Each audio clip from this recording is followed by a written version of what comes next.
Hi friends, ഇന്ന് നമുക്കൊരു ചായക്കടി ആയാലോ. അപ്പോൾ വീഡിയോയിലേക്ക് പോകുന്നതിനേക്കാളും മുന്നേ ഞങ്ങളുടെ ചാനൽ ആദ്യമായിട്ട് കാണുന്നവരുണ്ടെങ്കിൽ ഒന്ന് സബ്സ്ക്രൈബ് ചെയ്യാനും വീഡിയോ ഇഷ്ടപ്പെട്ടെങ്കിൽ ലൈക്ക് ചെയ്യാനും മറക്കരുത്. അപ്പോൾ നമ്മുടെ പുതിയ വീഡിയോയിലേക്ക് എല്ലാവർക്കും സ്വാഗതം. അപ്പോൾ ഞാനിവിടെ 2 ഗ്ലാസ് ഉഴുന്നാണ് എടുത്തിരുന്നത്. അത് വെള്ളത്തിലിട്ടിട്ടുണ്ടായിരുന്നേ. അപ്പോൾ ഉഴുന്നെടുക്കുമ്പം എപ്പോഴും നമ്മൾ അരക്കുമ്പം ശ്രദ്ധിക്കേണ്ടത് വെള്ളം കൂടി പോവരുത്. ഉഴുന്ന് കുറേ നേരം വെള്ളത്തിൽ ഇടണ്ട. ഒരു 2-2.5 മണിക്കൂറോ വെള്ളത്തിലിട്ടാൽ മതിയേ. എന്നിട്ട് വെള്ളം ഊറ്റിയിട്ട് വേണം നമുക്കിത് അരച്ചെടുക്കാനായിട്ട്.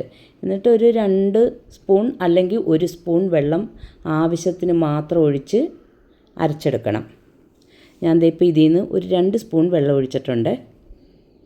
ഇനി ഇത് നമുക്ക് നല്ലപോലെ അരച്ചെടുക്കാം.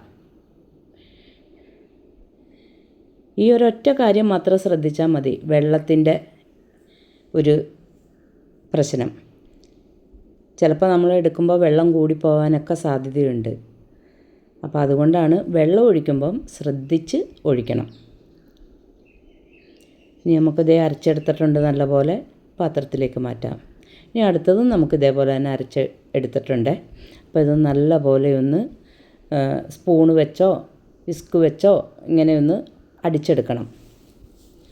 അപ്പോൾ നല്ലപോലെ മിക്സ് ആവണേ. ഇതിൻ്റെ ഉള്ളിയിട്ടൊക്കെ കാറ്റൊക്കെ നല്ലപോലെ കയറണം.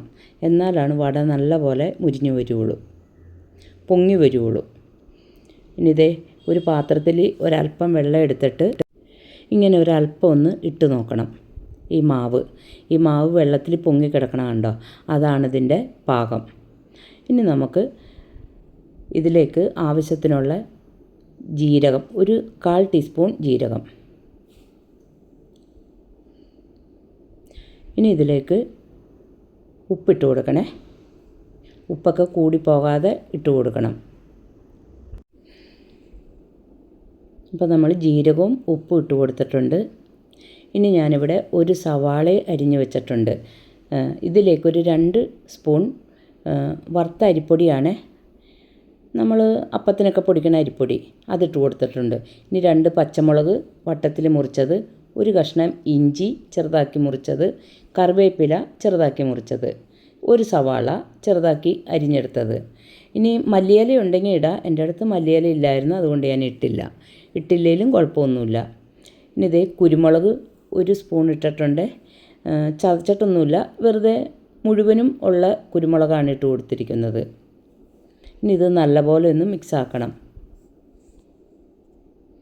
ഇനിയിപ്പോൾ ഇതിലേക്ക് കായപ്പൊടിയും കൂടി ഇടാനുണ്ട്. ഇനി നമുക്ക് ഈ വിസ്ക് അങ്ങോട്ട് മാറ്റാം.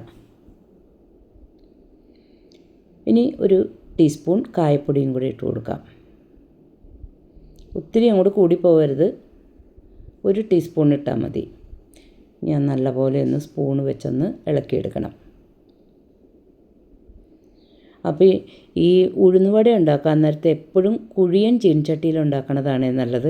എനിക്ക് കുഴിയുള്ള ചീനച്ചട്ടി ഇല്ലായിരുന്നു, അതുകൊണ്ട് ഞാൻ ഈ ചട്ടിയാണ് എടുത്തിരിക്കുന്നത്. ഇതിലേക്ക് ആവശ്യത്തിന് എണ്ണ ഒഴിച്ച് കൊടുത്തിട്ടുണ്ട്. വെളിച്ചെണ്ണയിലാണ് ഉണ്ടാക്കുന്നത്. അപ്പോൾ അത് എണ്ണ നല്ലപോലെ ചൂടായിട്ട് വേണേ ഇട്ട് കൊടുക്കാനായിട്ട്. അപ്പോൾ നമ്മൾ ഒരല്പം വെള്ളം എടുത്ത് വെച്ചേക്കണേ. ആ വെള്ളത്തിലൊന്ന് കൈ മുക്കിയിട്ട് വേണം ഈ മാവ് എടുക്കാനായിട്ട്. അപ്പോൾ കയ്യിലൊന്നും ഒട്ടിപ്പിടിക്കില്ല. എന്നിട്ട് ആ തന്തവിരലിൻ്റെ തുമ്പും കൊണ്ടൊന്ന് അമർത്തി കൊടുക്കണേ.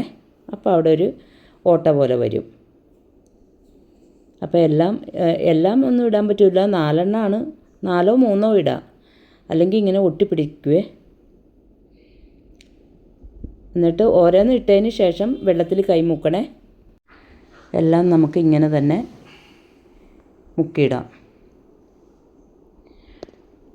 അപ്പം ഈ ഉഴുന്നുവട ഉണ്ടാക്കാൻ നേരത്തെ ഇങ്ങനെ ഒരു കാര്യം മാത്രം ശ്രദ്ധിച്ചാൽ മതി, വെള്ളം കൂടി പോകാതെ. അപ്പോൾ ഇതൊക്കെ നല്ലപോലെ ചുവന്ന് വന്നിട്ടുണ്ട്. ഒന്ന് മറിച്ചിട്ട് കൊടുക്കാം.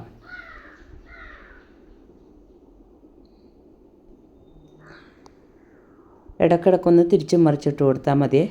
ഒത്തിരി അങ്ങോട്ട് കരിഞ്ഞും പോവണ്ട, ചുമന്ന് പോവണ്ട. അപ്പോൾ ഇന്നത്തെ ഞങ്ങളുടെ വീഡിയോ ഇഷ്ടപ്പെട്ടെങ്കിൽ ലൈക്ക് ചെയ്യാൻ മറക്കരുത്. എല്ലാവരും ഒന്ന് ഇതേപോലെ ഉണ്ടാക്കി നോക്കണേ. അപ്പോൾ ഇത് നല്ലപോലെ മുരിഞ്ഞൊക്കെ വന്നിട്ടുണ്ട്. ഇനി നമുക്കിത് പാത്രത്തിലേക്ക് കോരി മാറ്റാം. എല്ലാം നമുക്ക് ഇതേപോലെ തന്നെ ഉണ്ടാക്കിയെടുക്കാം. നല്ല രുചിയുണ്ടായിരുന്നേ.